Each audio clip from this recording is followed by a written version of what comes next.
And even image. things like, just as you were saying that, I was thinking about how I loved Sex Education for the exact same thing. Yeah. Sex Education felt like my school, and it's that thing of going, Sex Education felt like my school. I really, really, really loved what they did with Sex Education. One of the most interesting characters for me was actually the black sports guy, because that's someone who I feel like in my church group, my Saturday school group when I was a kid, any group of people where I had friends, there was always a black guy who was into his sports and was treated as such. And sometimes it felt like the passion wavered and was kind of brought up more by the people who believed in him more than him enjoying it anymore. It was like, I have to be a footballer. Why? Because, the time where I wanted to be, even if it's cut off now, we've come too far and I've brought too many people with me. And now mum and dad are too invested. My captain's invested. My agent's invested.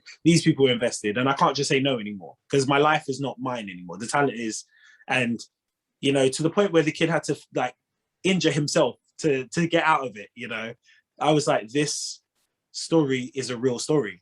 It's no writer just randomly came up with that happens. It's a real thing. And real. I think another thing Sex Education does brilliantly as well, it's the intersectionality as well. The fact that we don't just have a black guy, we have a gay black guy who likes to cross dress. Do you know what I mean? It's like it's layering that character. It's, as you say, it's not he's not just a black guy, he's not just a gay guy, he's not just a gay black guy, he's a gay black guy that loves to cross dress as well.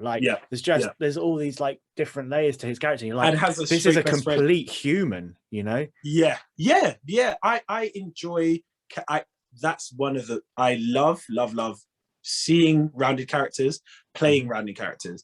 Flat characters do nothing for me because that doesn't describe the truth. And you're right, also straight best friend. So that was also another dynamic to do it because, a lot of people would have come to the show thinking he's gay, so he only hangs out with gay people. His best friend, his bread and butter is a white cis male, then that character has his own stuff because he's got the trauma of going, I'm trying to go through puberty, something that textbook wise was always taught to me in my house because that's all my mum ever talked about. Sex, sex.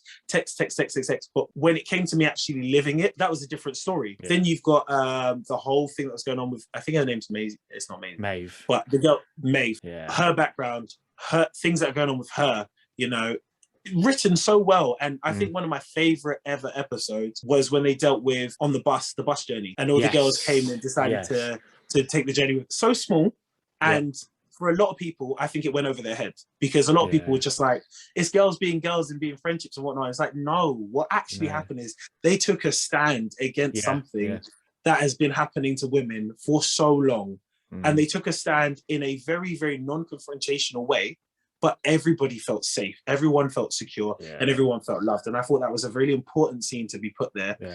And the fact that, again, you had these multicultural of girls from different backgrounds and different things. And it's important to show that. As you say, you want these human characters. When you see that lineup of girls, we know each individual is going through something as well. They're not just tagging along to look after Amy. We know that actually this moment, though they are there to help Amy, it's a cathartic moment for all of them. And it's because you have built them all up. You've built each and every single one of them. Some more than others, sure, but that's just the nature of film and TV.